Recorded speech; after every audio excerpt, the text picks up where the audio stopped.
In the early 1930s, entertainment was ruled by radio. The kings of this empire were writer Fran Stryker and owner of the Detroit radio station WXYZ, George W. Trendle. They created some of the most well-known and impacting radio shows ever, The Lone Ranger and The Green Hornet.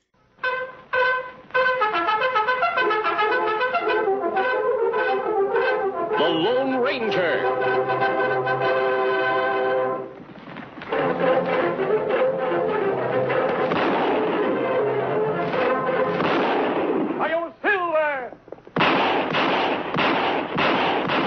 A fiery horse with the speed of light, a cloud of dust, and a hearty hi-yo silver.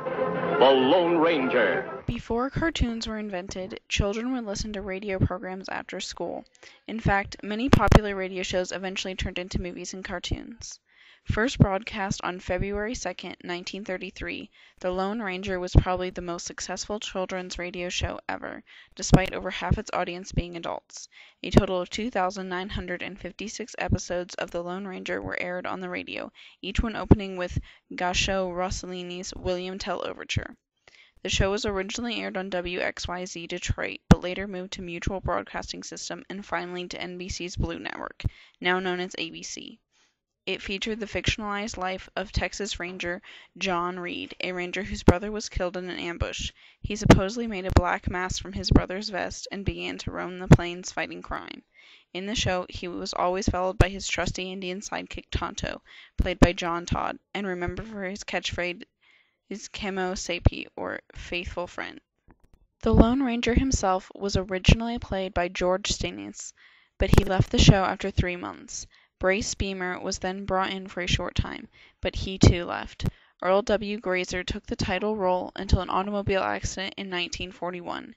Beemer returned to the show until its last airing on September 3, 1954, earning him the title of the Lone Ranger for all of history. The Lone Ranger.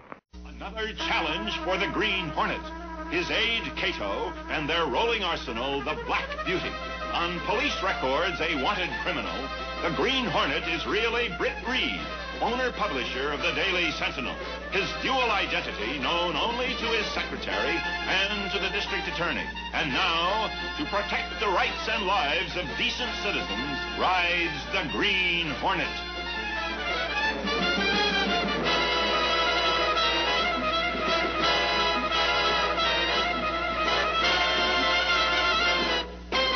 The great-nephew of the Lone Ranger, Britt Reed, was the publisher of the Daily Sentinel by day and the Green Hornet by night. He too had a trusty sidekick Cato, who drove his technologically advanced car, Black Beauty, and helped him fight crime. Equipped with only a gun that sprayed knockout gas and above-average hand-to-hand combat, the Green Hornet was thought to be a villain, while really fighting crime.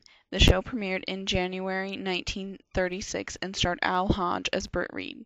Each radio show from then until it finally left the air on December 5, 1952, was opened by Niccolo Ruskin-Korovsky's Flight of the Bumblebee. Rides the Green Hornet.